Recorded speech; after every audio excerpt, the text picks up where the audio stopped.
وشفيع ذنوبنا مولانا أبي القاسم محمد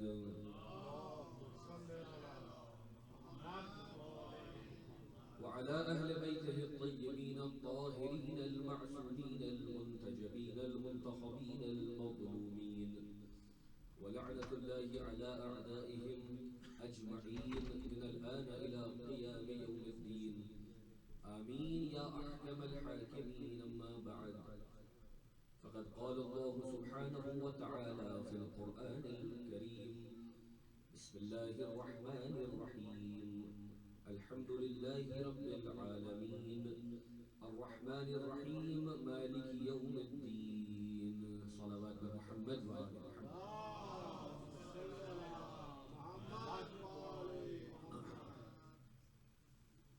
اللہ تعالیٰ نے ابو عبداللہ الحسین مسلسل تفسیر سورہ حمد اور فضائل اہل بیت کے عنوان سے آپ کی خدمت عالیہ میں اپنے معروضات لے کر حاضر ہو رہا ہوں. جس مشہور و معروف سورہ کی تلاوت کی ہے اس کی چند آیات آپ کی خدمت میں پیش کی. یہ وہ سورہ ہے جسے فاتحۃ الکتاب کہا جاتا ہے، اس کو سورہ حمد کہا جاتا ہے، جس کی پہلی آیت پر کل ہم لوگوں نے تھوڑی دیر بحث کی تھی. اور یہ شیعہ امامیہ کا مسلم عقیدہ ہے کہ بسم اللہ ہر سورہ کا جز ہے سوائے سورہ براءت کے، اور 113 سوروں کے شروع میں جو بسم اللہ لکھا گیا ہے وہ اس سورہ کا پارٹ ہے. اور ہر بسم اللہ کی کیفیت سورہ کے مزاج اور اس کے کنٹینٹ کے اعتبار سے بدل جاتی ہے. پروردگار نے اس عظیم آیت کو ہر سورہ کے شروع میں رکھا اور اس کے اندر خود اتنے معانی کو سمو دیا کہ صرف اگر بسم اللہ پر غور کر لیا جائے تو ہماری زندگیوں میں بہت سی تبدیلی آ سکتی ہے. اس لیے کہ ہم وہ نہیں ہیں کہ جو کسی مادے یا مادیت کی بنیاد پر اپنے کام کی ابتدا کریں. مادہ تو خود محتاج دلیل ہے اور مادے کے ذریعے کوئی کام ہو بھی نہیں سکتا ہے. ہم تو اس کا نام لیتے ہیں کہ جو خالق کائنات اور خالق مادہ ہے. جب آپ نے اللہ کہہ دیا تو تمام صفات اس نام میں سمٹ آتی ہیں کہ آپ نے اصل میں خالق کائنات کو اپنے کام میں شامل کر لیا کہ اس کے نام سے شروع کر رہے ہیں. اور اس کے اندر بڑی تربیت کا پہلو ہے کہ کسی کے پاس کوئی سینٹر ہو یا نہ ہو، کسی کے پاس کوئی مرکز ہو یا نہ ہو، ہمارے پاس مرکز موجود ہے کہ ہم اپنے ہر کام کی ابتدا اس سے کرتے ہیں. اور جب اس سے کرتے ہیں تو وہ کل خیر ہے، تو کام اب خراب نہیں ہو سکتا ہے. اس لیے کہ جب مبدا اور مین سورس کو شامل کر لیا تو اسی پر توکل اور بھروسہ بھی ہے. یہ ایک اخلاقی پہلو ہے جو ان مجلسوں کی برکت اور سید الشہداء ابو عبداللہ الحسین علیہ السلام کی ذات کی برکت ہے. اللہم صلی علی محمد کہ ذکر اہل بیت ہم کو توکل سکھاتا ہے، ریلائنس اپون اللہ. اور اگر کوئی انسان اپنے رب پر توکل نہ کر پائے تو پھر وہ ابھی ووٹر لسٹ والا مسلمان ہے، ابھی وہ حلقہ شہادت میں داخل نہیں ہوا. اس کو اقبال نے کہا تھا کہ لوگ آسان سمجھتے ہیں مسلمان ہونا، یہ شہادت گہے الفت میں قدم رکھنا ہے.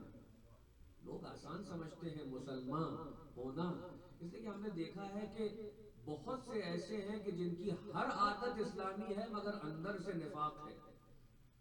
تو یہ بہت بڑا دھوکہ ہے کہ اوپر سے تو بالکل اسلامی شکل دکھائی دے رہی ہے لیکن اندر سے آج بھی یہودیت جو ہے وہ پلی ہوئی ہے اور اندر جو ہے وہ کام کر رہی ہے اپنا. اوپر سے اسلامی مکھوٹا ہے، اندر سے شرک ہی شرک ہے، اور ایسے جو ہیں وہ ہم غلامان اہل بیت پر شرک اور کفر کا الزام لگاتے ہیں کہ جن کی پشتیں جو ہیں وہ شرک کے اندھیروں میں رہی ہیں۔ لیکن جب اللہ پر توکل اور بھروسہ ہو جائے تو پھر جس نے اس پر بھروسہ کر لیا اسے کون ہرا سکتا ہے؟ یہی جملہ امام حسین علیہ السلام نے دعائے عرفہ میں کہا کہ پروردگار،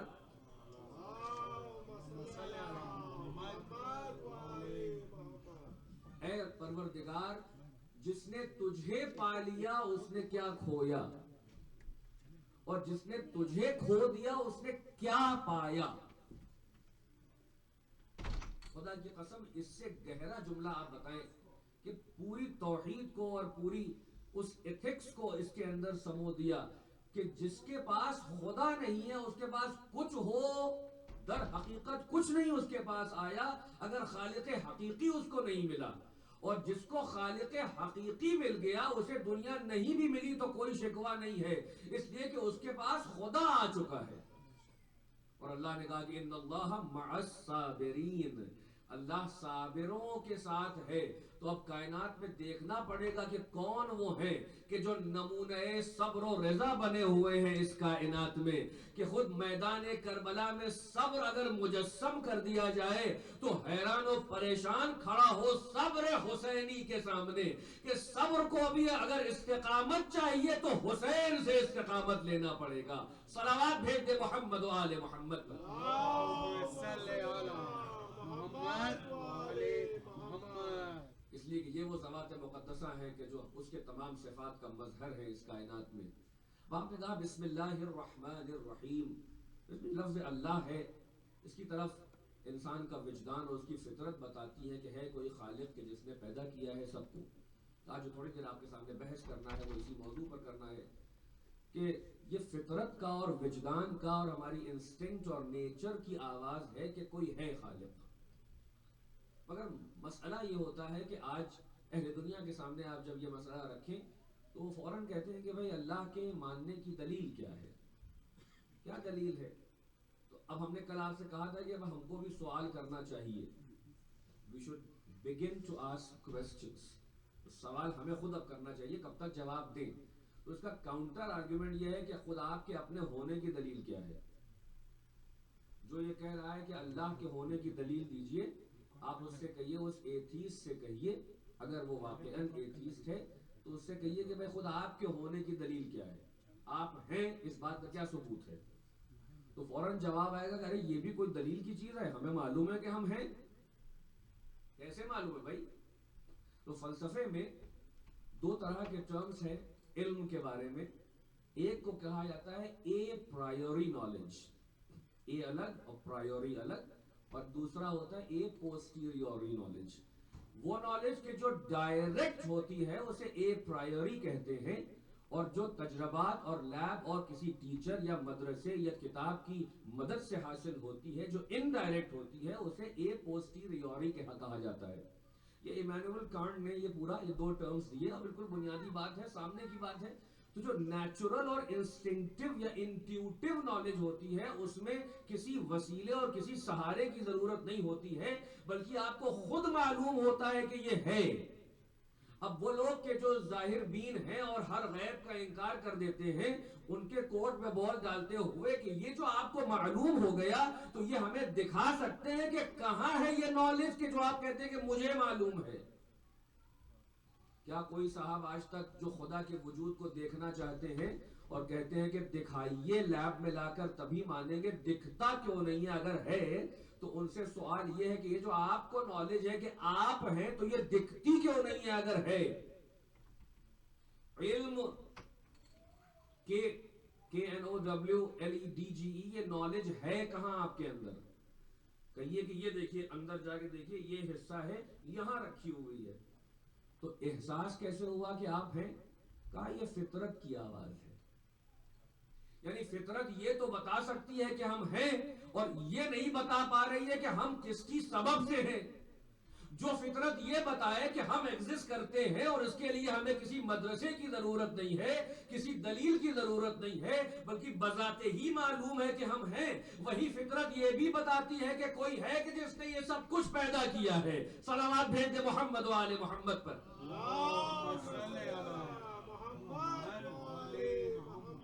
ورنہ ہمیں کوئی بھی صاحب عقل اور دنیا کا بڑے سے بڑا سائنٹسٹ جو قبر میں چلے گئے، ان سے بھی یہی سوال ہے۔ اسٹیفن ہاکنگز، اپنے حساب سے بہت بڑی عقل، مگر ماتم کرنے کا دل چاہتا ہے کہ عقل کی معراج پر ہے مگر اللہ سمجھ میں نہیں آیا، حقیقت وقت سمجھ میں آ گیا۔ آپ نے اب بریف ہسٹری آف ٹائم لکھ دیا، وہ خود وقت کو سمجھنا بہت مشکل کانسیپٹ ہے، وقت کسے کہتے ہیں یہ تو سمجھ میں آ جاتا ہے، خالق وقت سمجھ میں نہیں آتا ہے۔ اور وقت کو مجسم کس نے کیا ہے، کہاں دیکھا ہے آپ نے؟ تو اگر آپ ہر چیز کو دیکھنے کی بات کریں گے تو بہت کچھ ایسا ہے، بلکہ زیادہ تر ایسا ہے کہ جو نہیں دیکھا ہے۔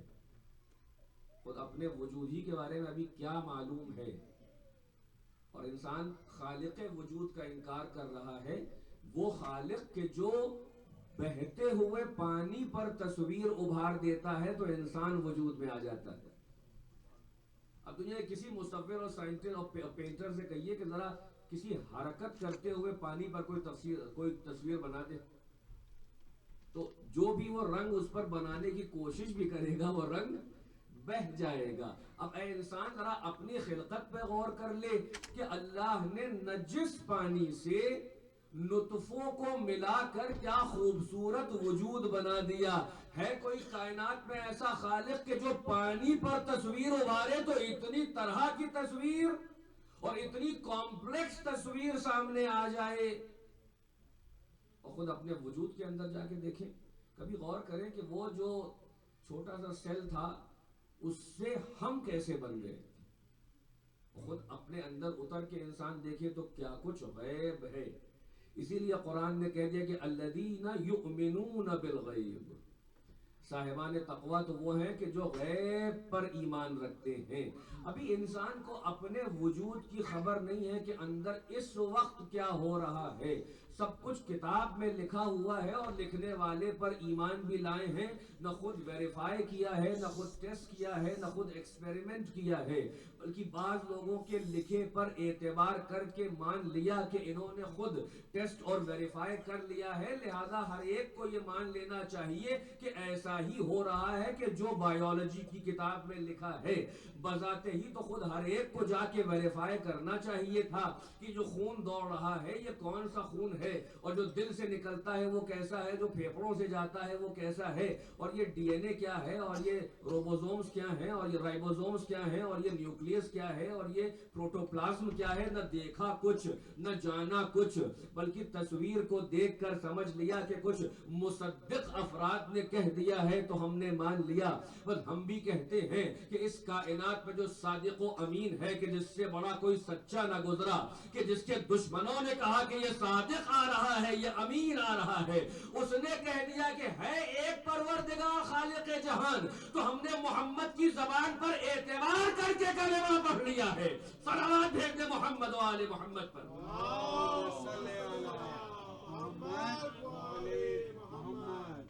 اس کی زبان پر اعتبار ہے، اس نے کہا ہے کہ ہم پر وحی آئی ہے تو ہم نے اس صادق و امین پر اعتبار کر لیا ہے۔ ورنہ راستہ کھلا ہوا ہے کہ پرسنلی جا کے آبزرو کریں تو وہ انسان کے جو ابھی کچھ جانتا نہیں ہے، جو اپنی فطرت سے بھی نہیں واقف ہے، مگر فطرت اسے بتاتی ہے کہ وہ ہے، اور کوئی صاحب اپنے ہونے پہ ڈاؤٹ نہیں کرتے ہیں۔ اسی لیے ویسٹرن فلسفی میں جو بہت بڑا ایک انقلابی دور آیا وہ رینی دیکارت، جو بہت ہی مشہور فلسفی ہے، دیکارت نے آ کے سب سے پہلے ایک مقولہ دیا، ایک سٹیٹمنٹ دیا کہ I think therefore I am۔ یہ ان سے پہلے کسی نے نہیں کہا تھا۔ یہ الگ بات ہے کہ 1400 برس پہلے خالق نہج البلاغہ نے لوگوں کو متوجہ کر کے کہا تھا کہ اے انسان تیری قدر و قیمت تمہارا تعقل اور تفکر ہے، جو جتنا سوچتا ہے وہ اپنی قیمت کو اتنا پاتا ہے۔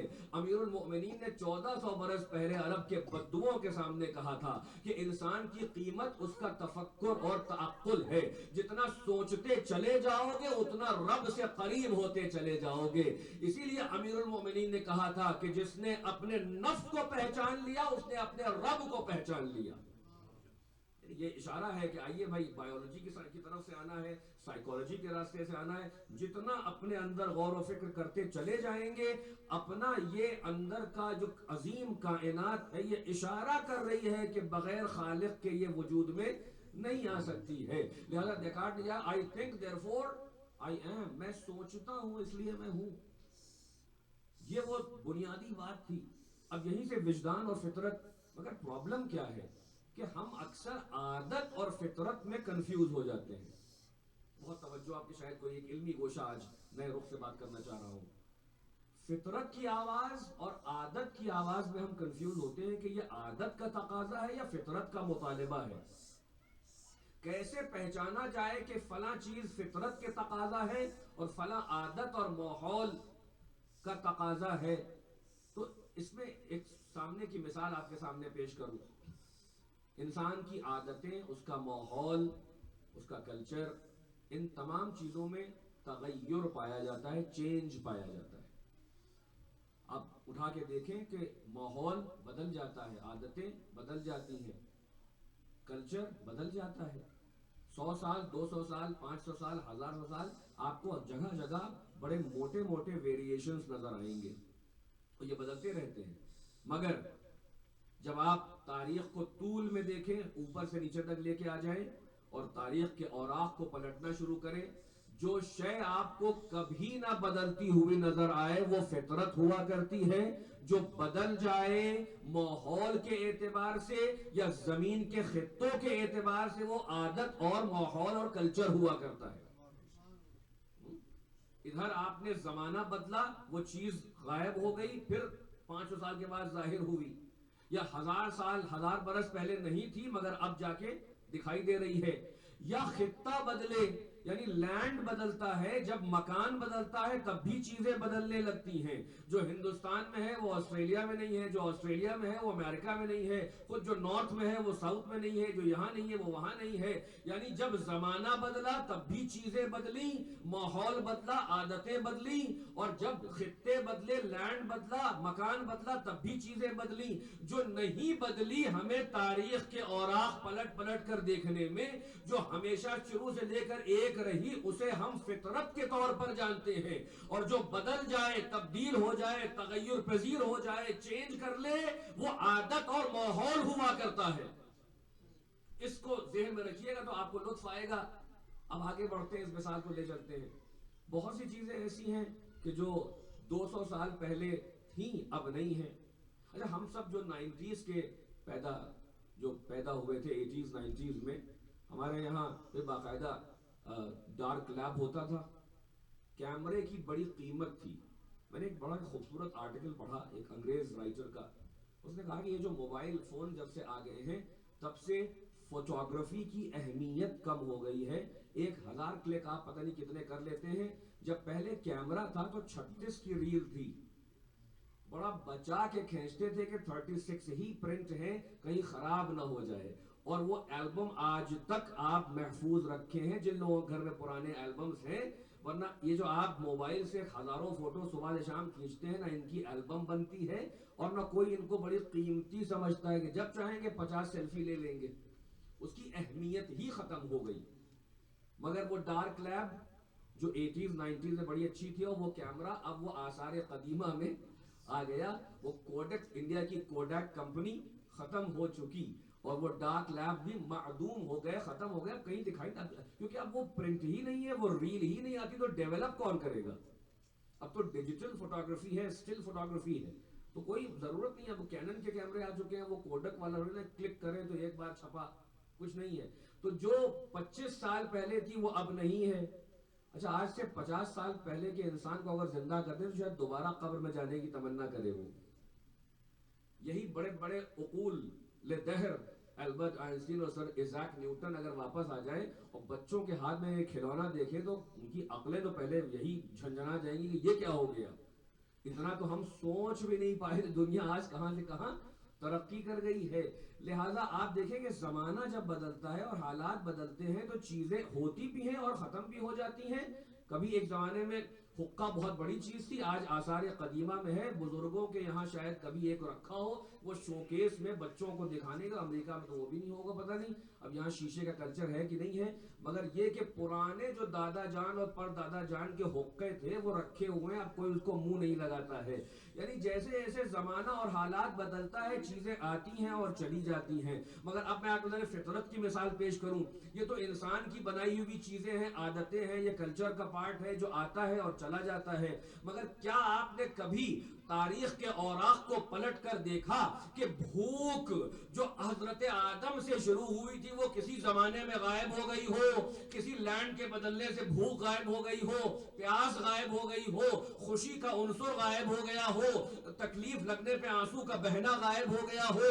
تو یعنی فطرت اسے کہتے ہیں کہ نہ جس پر زمانہ غالب آتا ہے نہ جس پر مکان غالب آتا ہے۔ انسان کو کل بھی بھوک لگتی تھی، آج بھی بھوک لگتی ہے، کل بھی بھوک لگے گی، کھانے کے طریقے تو تبدیل ہو سکتے ہیں، بھوک نہیں بدل سکتی ہے۔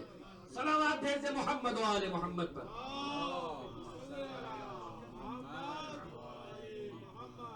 تو پیاس یہ عنصر کہ بھوک لگی، پیاس لگی، کسی خوبصورت چیز کو، اچھی چیز کو دیکھ کے چہرے پہ رونق آئی، خوشی کا اظہار ہوا، انسان متبسم ہوا، انبساط کا اظہار کیا، چہرے پہ خوشی کی آمد۔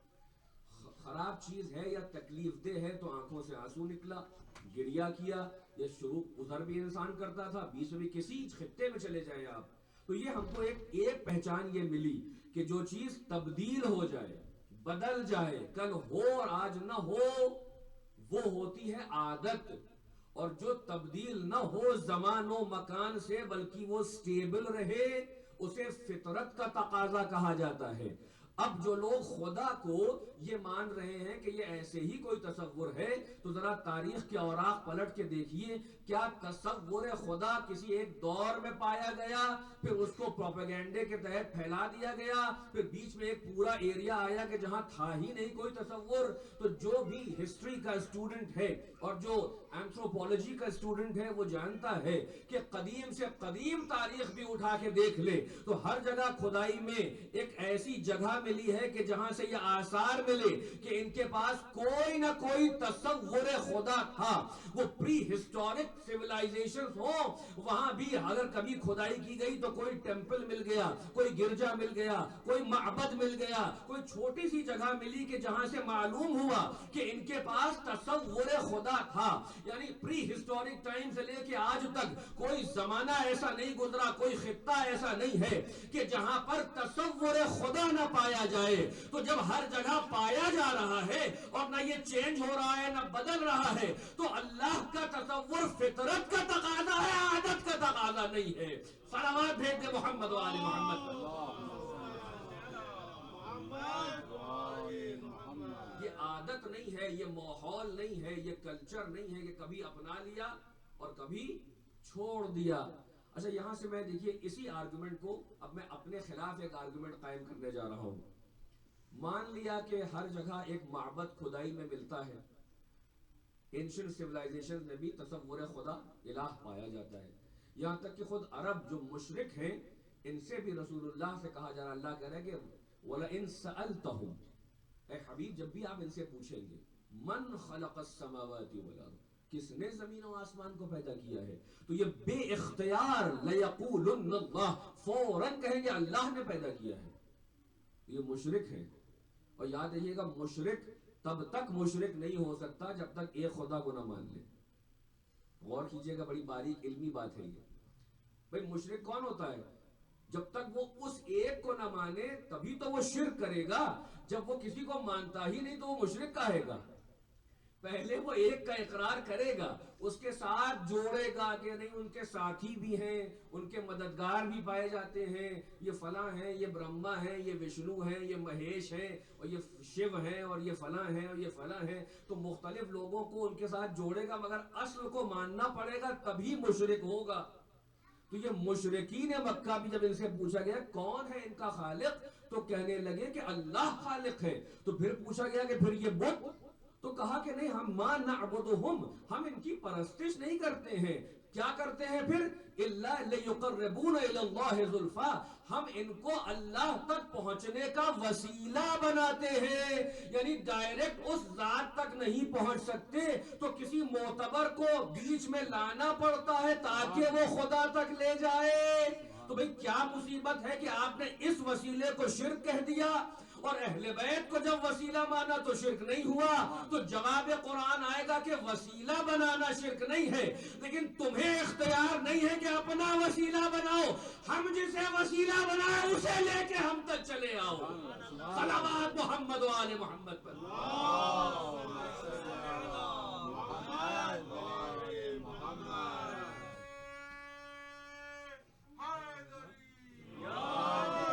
اس سے بہتر ایک صلوات بھیج دیں۔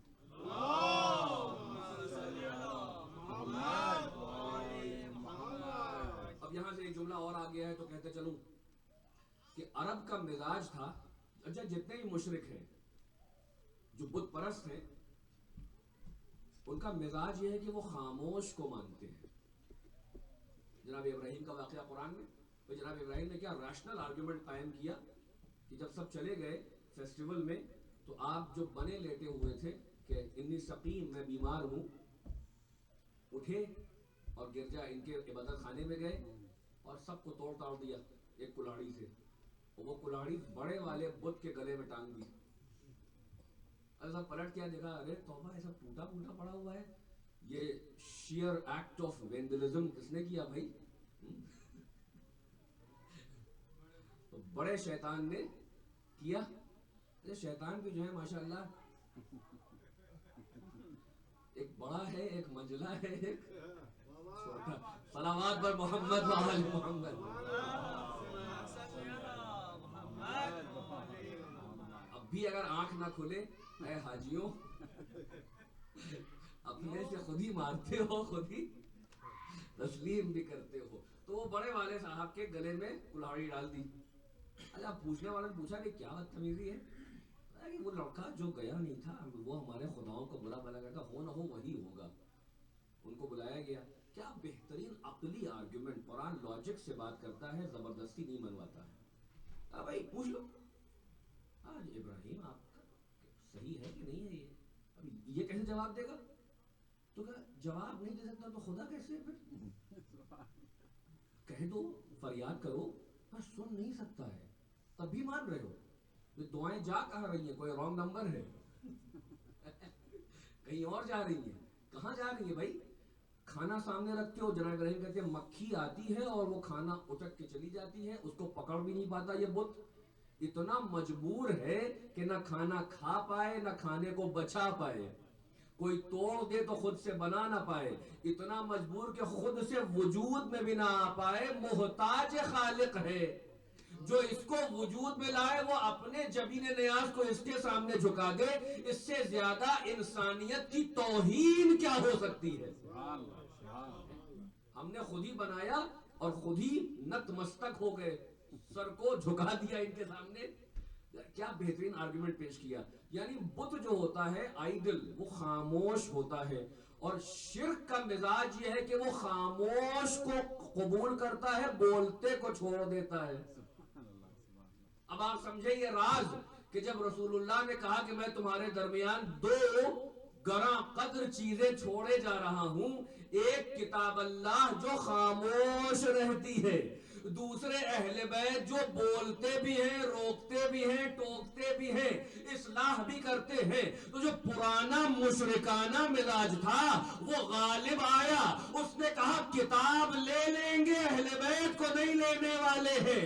حسبنا کتاب اللہ کا نعرہ مشرکانہ نعرہ ہے کہ قرآن پہ تیر بھی مار دو تو خاموش، غلط تفسیر کرو تو خاموش، غلط تعویل کرو تو خاموش، سر پہ رکھو تب بھی خاموش، آگ لگا دو تب بھی خاموش، مگر ساتھ میں بولتے ہوئے کو رکھا تھا کہ یہ کتاب صامت ہے تو ناطق بھی ہونا چاہیے۔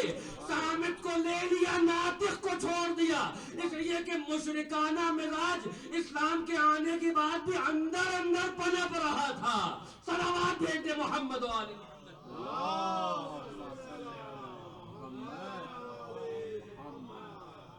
اچھے بزم رسول میں ماشاءاللہ پائے پائے جاتے تھے، حسبنا کتاب اللہ، ہمارے لیے کتاب خدا کافی ہے، اہل بیت اپنے پاس رکھیے۔ تو اب میں ایک دلیل قائم کر کے بات کو ختم کر دیتا ہوں کہ ٹھیک ہے، مان لیا کہ بھئی جہاں جہاں بھی کھدائی ہوئی، آرکیالوجی ڈپارٹمنٹ جہاں جہاں بھی گیا، ہر جگہ پہ کچھ نہ کچھ معبد نظر آیا، آثار نظر آئے کہ وجود خدا ہے، ایک الہ، تصور الہ تو ہر جگہ پایا جاتا ہے۔ لیکن ہمارا ہی یہ عقیدہ ہے کہ لیس کمثلہ شیء، پر اللہ سے کسی شے کی مثال نہیں دی جا سکتی۔ کبھی کبھی لوگ مثال معاذ اللہ بھولے سے صحیح دے دیتے ہیں، مگر ایسا بڑی احتیاط، اس ذات سے کسی کا کوئی تشبیہ نہیں ہے، کوئی سملیرٹی نہیں دکھا سکتے آپ کہیں گے یہ اس جیسی ہے، نہ، قرآن نے بالکل کیٹیگوریکل اسٹیٹمنٹ دیا ہے، لیس کمثلہ شیء، کوئی نہیں۔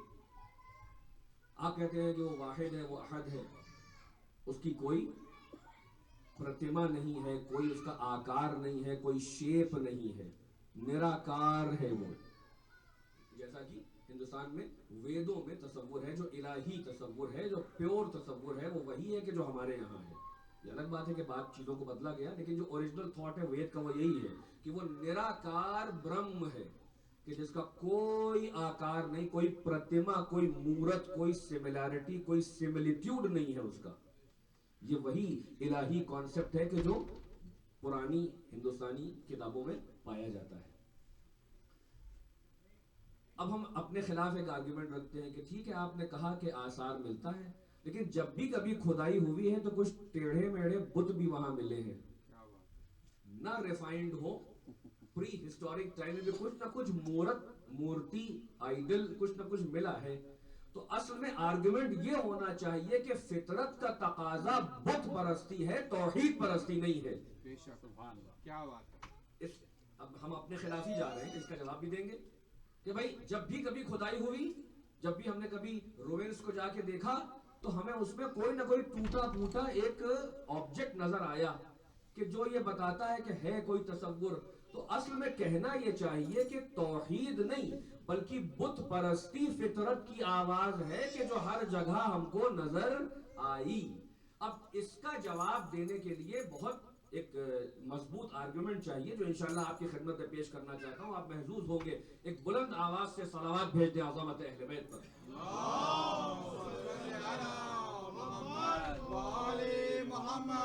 دیکھیں دو چیزیں ہیں، ایک ہے دلیل اور ایک ہے فطرت۔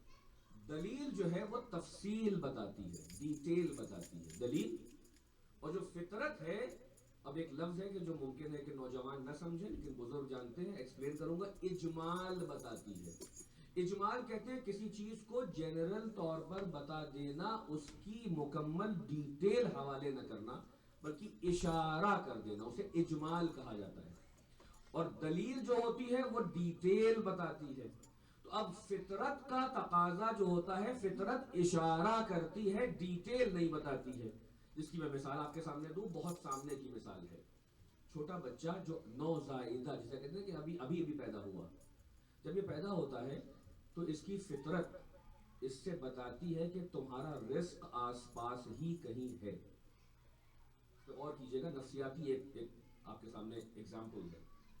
چھوٹا بچہ جو ابھی ایک دن کا بھی نہیں ہوا ہے، کچھ گھنٹے کا ہوا ہے، پیدا ہوتے ہی وہ ادھر ادھر منہ مارنا شروع کرتا ہے۔ یہ اس کی فطرت، پیور انسٹنکٹ، ابھی کہیں سے کوئی گناہ کا دھبا بھی نہیں لگا ہے، صاف بالکل شفاف انسٹنکٹ ہے، جو اسے بتا رہی ہے، اشارہ کر رہی ہے کہ تمہارے رازق نے، اس کریم پروردگار نے تمہارا رزق دور نہیں رکھا ہے، آس پاس ہی ہے۔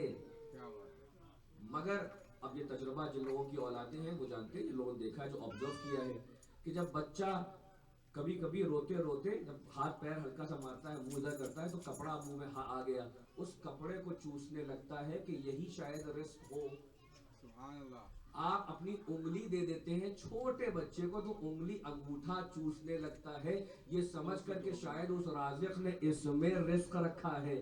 یعنی فطرت اشارہ کر رہی ہے، تفصیل نہیں بتا رہی ہے کہ ہے کہاں رزق اور کہاں ہے وہ سورس، کہاں ہے اس کا۔ اشارہ کر رہی ہے کہ رزق ضرور ہے، مگر تشخیص نہیں کر رہی ہے کہ کہاں ہے۔ اب بچوں کی عادت ہوتی ہے بچوں کو پہلانے کے لیے مائیں جو ہیں وہ چسنی دے دیتی ہیں، وہ چسنی پیتا ہے اور منہ میں رکھ کے وہ سمجھ جاتا ہے کہ اس سے رزق ملا۔ اب یہیں سے آپ دیکھیں کہ اس کی ایک عادت بن جاتی ہے کہ جب بھی رویا تو چسنی لگا دی، کیونکہ یہ بہت پریشان کرتا ہے، کام نہیں کرنے دیتا ہے۔ لیکن فطرت نے تفصیل نہیں بتائی۔ اب ایک تفصیل کے لیے ضرورت ہے کہ کوئی مربی ہو کہ جو ساتھ میں فطرت کو نشاندہی کرے، کہ جب فطرت اشارہ کرے تو ٹیچر بڑھ کے اس اشارے کی تفصیل بتا کر اس سٹوڈنٹ کو اصل سورس تک پہنچا دے۔ اسی لیے قدرت نے نیچر کے ساتھ ماں کا انتظام کیا کہ دیکھو تفصیل تم کو نہیں معلوم ہوگی فطرت سے، وہ اشارہ کرے گی، لیکن تمہاری ماں تمہارے ساتھ ہوگی جو اپنے سینے تک لا کے بتائے گی کہ یہ اشارہ میری طرف ہو رہا تھا، لیکن جب تک بیچ میں معتبر وسیلہ نہ آ جائے انسان اپنے رزق تک نہیں پہنچ پاتا ہے۔ کتنی اہمیت ہے وسیلے کی کہ اگر اکیلا چھوڑ دیا جائے تو بھوکا رہ جائے اور اصل سورس تک نہ جا پائے۔ یعنی انسان کو اپنی ابتدا میں ہی ایک ایسے وسیلے کی ضرورت ہے کہ جو اس کی انگلی پکڑ کے اسے صراط مستقیم تک لے آئے۔ تو دنیاوی کام کے لیے تو وسیلے کی محتاجی ہو، مگر روح اور ایمان کے لیے کوئی وسیلہ نہ ہو، یہ عقل میں بات نہیں آتی ہے۔ جب ماں کو وسیلہ بنایا تربیت کے لیے تو پھر روح کی تربیت کے لیے ایک الہی امام اور نبی اور رسول کی ضرورت ہوتی ہے کہ جو فطرت کی آواز پر لبیک کہہ کر انسان کو بت پرستی سے نکال کر توحید کی شاہراہ پہ لے جاتا ہے۔ صلوات بھیجتے محمد و آل محمد پر۔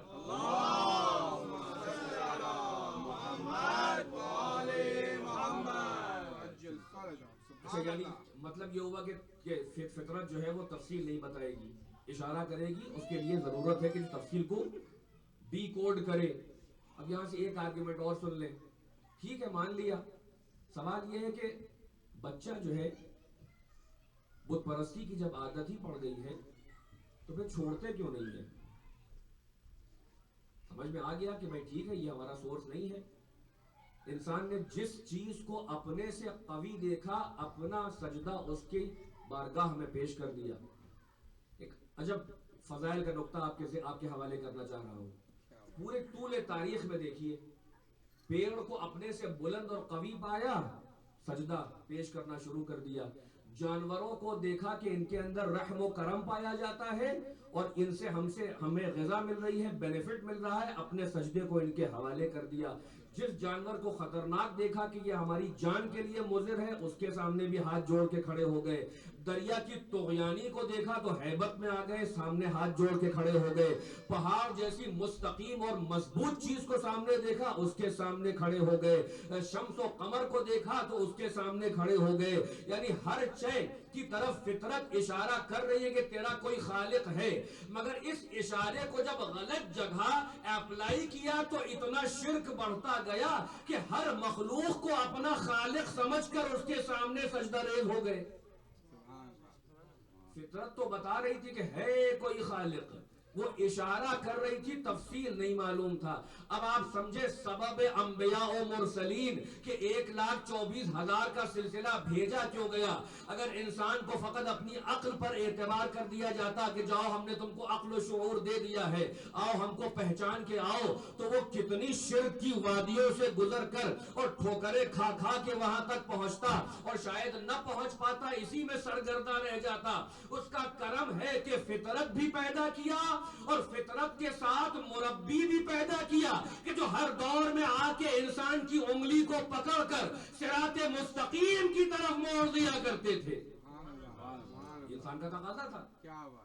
اب بچے کو عادت ہوتی ہے، جب 2 سال کا 4 سال کا بچہ ہوتا ہے تب بھی منہ میں چسنی لگی ہے کہ اب اسے نہیں معلوم ہے کہ اس میں اس کی غذا نہیں ہے، مگر عادت بن گئی ہے کہ اس کو منہ میں لگانا ہے تو کوئی تسکین ملے گی۔ اسے معلوم ہے کہ غذا نہیں ملنے والی ہے، فطرت کا اشارہ ختم ہو چکا ہے، لیکن کیونکہ عادت پڑ گئی ہے اس لیے بت پرستی ہوتی چلی جا رہی ہے۔ اب مجھے بات کو ختم کرنے دیں کہ جس طریقے سے بچپنا انسان کا ہوتا ہے اسی طرح بچپنا اور جوانی اور بڑھاپا انسانیت کا بھی ہوتا ہے۔ جب انسانیت اپنے بچپنے میں تھی تو ہر شے کے سامنے سجدہ کرتی چلی جا رہی تھی، جیسے جیسے جوان اور بالغ ہوئی، یہاں تک کہ کلیکٹیولی جب بالغ ہو گئی تو رسالت مآب کا زمانہ آ گیا۔ انسان کلیکٹیولی بالغ جب ہوا ہے تو وہ آخری نبی کا دور ہے۔ اب مجھے جہاں سے فضائل کا گوشہ پیش کرنا، بات کو ختم کر دینا ہے، ایک عجب بات آپ نے نوٹ کیا کہ انسان نے جس بھی شے کو اللہ کے مقام پر لا کر رکھا اور اپنی جبین نیاز میں تڑپتے ہوئے سجدوں کو ان کے حوالے کیا، اہل بیت فراز عرش سے نوٹ کرتے چلے جا رہے تھے۔ تم نے پیڑ کو خدا کہا، ہم نے نوٹ کیا۔ تم نے شیر کو خدا کہا، ہم نے نوٹ کیا۔ تم نے پہاڑوں کو خدا کہا، ہم نے نوٹ کیا۔ تم نے پیڑوں کو خدا کہا، ہم نے نوٹ کیا۔ تم نے سورج کو خدا کہا، ہم نے نوٹ کیا۔ تم نے ستاروں کی پرستش کی، ہم نے نوٹ کیا۔ تم نے چاند کا سجدہ کیا، ہم نے نوٹ کیا۔ اب جب اہل بیت بھیجے گئے تو اہل بیت کو بھی ضد ہو گئی کہ جس شے کو تم نے مقام الوہیت پہ لا کے رکھا ہے، اگر اپنے در کا نوکر نہ بنا لے تو اہل بیت نہیں ہے۔ غور کیجئے گا اس مثال پر، جس شے کو انسان نے مقام الوہیت پہ رکھا، اہل بیت نے اپنی ولایت کبریٰ کا تصرف دکھا کر کہا تم نے اگر بھوکے شیر کو سجدہ کیا تو کٹگھرے میں جا کے ہم کھڑے ہوں گے، تلوا ہمارا وہ چاٹے گا۔ تم نے اگر پانی کی طغیانی کو دیکھ کر سجدہ کیا تو ہم بہتے ہوئے آگ پر مسلح بچھا کر بتائیں گے کہ ہم اس کے بھی امام ہیں۔ تم نے اگر چاند کی پوجا کی تو ہم ایک انگوش کے اشارے سے چاند کو دو ٹکڑے کر کے بتائیں گے کہ یہ خدا نہیں ہے۔ ارے ہم اتنی طاقت رکھتے ہیں کہ تمہارے خداؤں کو توڑ دیا کرتے ہیں۔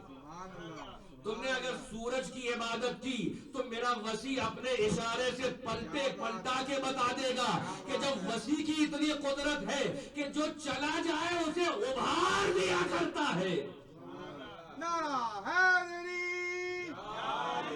تم نے اگر ستارے کی پرستش کی تو آؤ میری فاطمہ کے در پہ آ کے دیکھو، جسے تم زہرا کہتے ہو وہ زہرا کے نور کے آگے خود سجدہ کر رہا ہے۔ ارے اپنی منزل چھوڑ کے در زہرا پہ سجدہ کر کے بتا رہا ہے کہ یہ نہ ہوتے تو ہمیں نہ وجود ملتا۔ صلوات محمد و آل محمد پر۔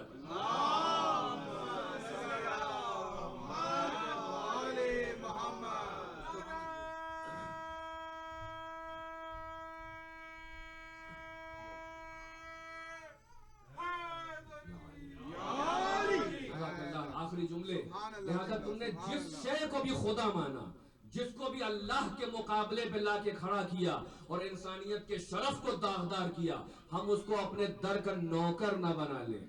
کیا بات ہے! تم نے سنگریزوں کو خدا مانا، دیکھو یہ دست معجز نمائے محمد پر آ کر محمد کا کلمہ پڑھنے لگتے ہیں۔ اب تم بھی اٹھا کے دیکھ لو، ہزاروں سال جو کھڑے رہو، ہاتھ ٹیڑھا ہو جائے گا، نہ سورج پلٹے گا، نہ چاند دو ٹکڑے ہوں گے، نہ سنگریزے تسبیح پڑھیں گے۔ سنگریزے جانتے ہیں کہ ان کا امام کون ہے، کس کے جو ہے وہ دست معجز نمائی پر آ گئے ہیں۔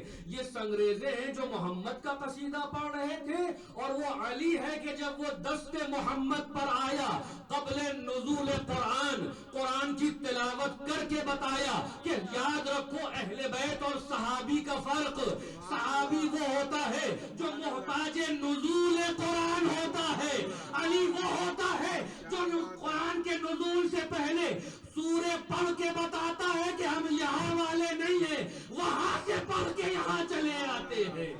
صلوات محمد و آل محمد پر۔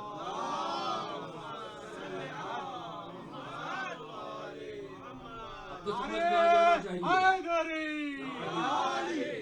یا علی یا علی، اب تو سمجھ میں آنا چاہیے کہ اہل بیت اور صحابہ کا فرق تو مینٹین رکھو. صحابی اسے کہتے ہیں کہ جو محتاج نزول قرآن ہو. جب اس محمد کے لبہائے صداقت سے نکلے ہوئے الفاظ جب ترش کر قرآن مجید کی شکل میں آئیں گے تب تو صحابی صاحب قرآن مجید کی تلاوت کریں گے. تو جب تک محمد بولیں گے نہیں قرآن بنے گا نہیں. اس لیے کہ وحی آئے گی, محمد حوالے کریں گے تو سورے وجود میں آئیں گی, آیتیں وجود میں آئیں گی. اسی لیے اہل بیت کو افضل رکھا کہ دیکھو اپنے جیسا کہنے کی شیطانی روش پہ نہ چلے آنا. یہ کسی اینگل سے تمہارے جیسے نہیں ہے. یہ پیدا ہوتے ہیں تو توحید کی گواہی دیتے ہیں, تم پیدا ہوتے ہو تو شرک و نجاست میں آلودہ ہوتے ہو. یہ پیدا ہوتے ہیں تو غسل مولود نہیں دیا جاتا ہے, ہم پیدا ہوتے ہیں تو پاک بھی کیا جاتا ہے. مگر یہ ہے کہ جو طیب و طاہر پیدا ہوا کرتے ہیں. صلوات بھیج دے محمد و آل محمد پر.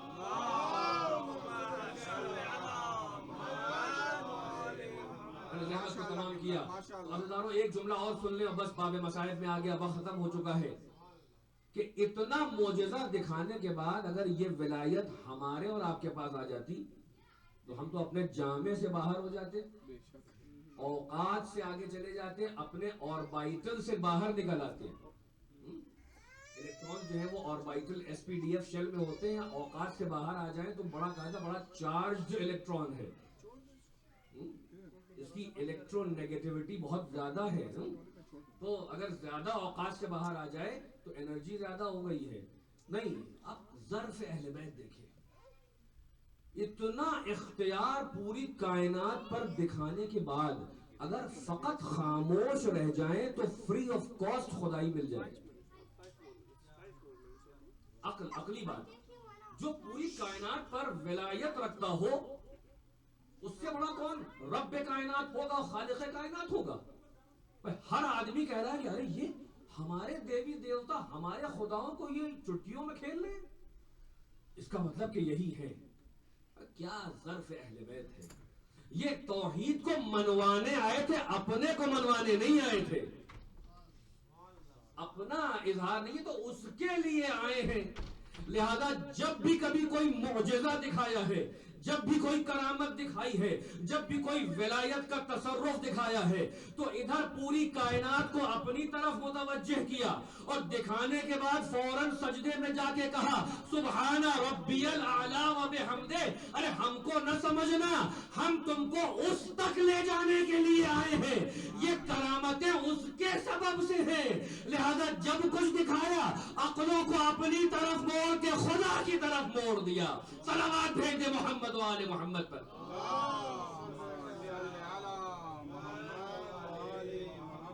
وہ ہستیاں ہیں کہ جو کرامت اور معجزہ بھی دکھاتے ہیں تو توحید کو منوانے کے لیے کہ دیکھو ہم خاصان خدا ہیں, ہمارے پاس ولایت اللہ ہے, ہم اللہ کے ولی ہیں, ہم اپنے کو منوانے نہیں آئے ہیں. اور جب وقت پڑتا ہے تو اپنا گلا بھی کٹوا دیتے ہیں. ہم اپنے 6 مہینے کی بھی قربانی, بچے کی قربانی دے دیتے ہیں توحید اور ولایت کو آشکار کرنے کے لیے. ہاں عزاداروں, یہ حسین ابن علی نے جیسی تربیت کی تھی نا اپنے اصحاب کی, اپنے انصار کی, اسی لیے امام نے مقام فخر میں اور دلیل میں کہا کہ جیسے اصحاب مجھے ملے,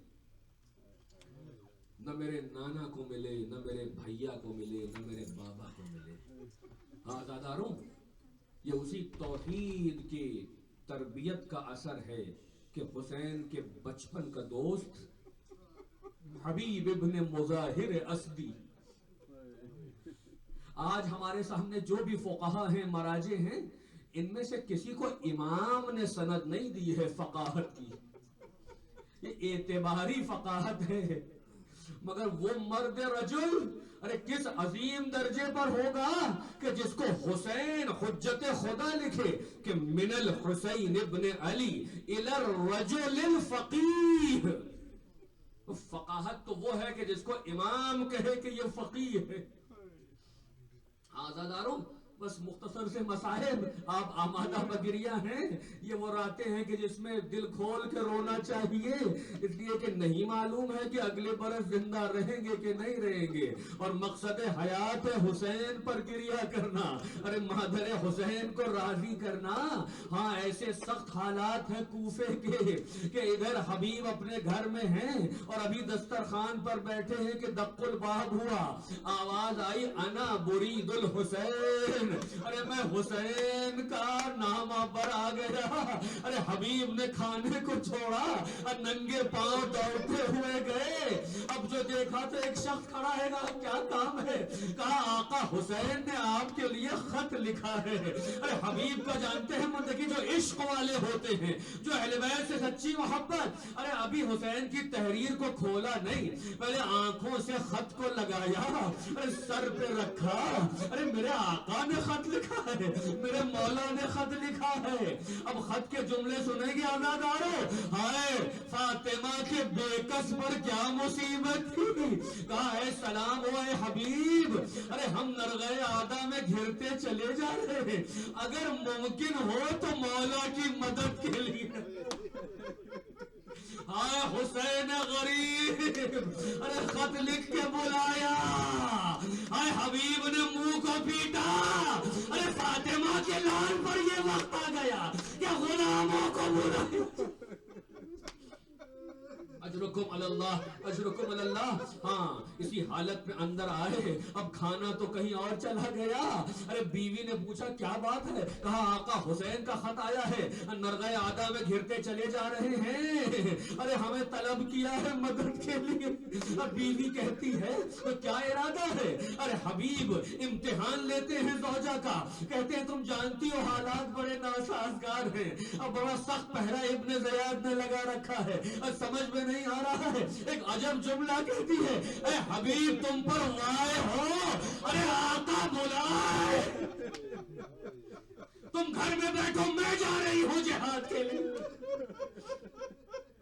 سلام ہو زوجہ حبیب پر، اس نصرت پر سلام. ارے کہتے ہیں میں تیرا امتحان لے رہا تھا. ایسا سخت دور ہے کہ میاں بیوی ایک دوسرے پر اعتبار نہیں کر پا رہے ہیں. بس غلام کو بلایا، ایک مکہ کے غیر مانوس راستوں سے ہوتے ہوئے اس گھوڑے کو لے کے فلاں جگہ پہنچ جا. بس میں پہنچ رہا ہوں. ہاں عزاداروں سنے ہوئے مصائب ہیں مگر ہر بار تازہ ہو جاتے ہیں. ارے حبیب کو آنے میں ذرا سی دیر ہو گئی.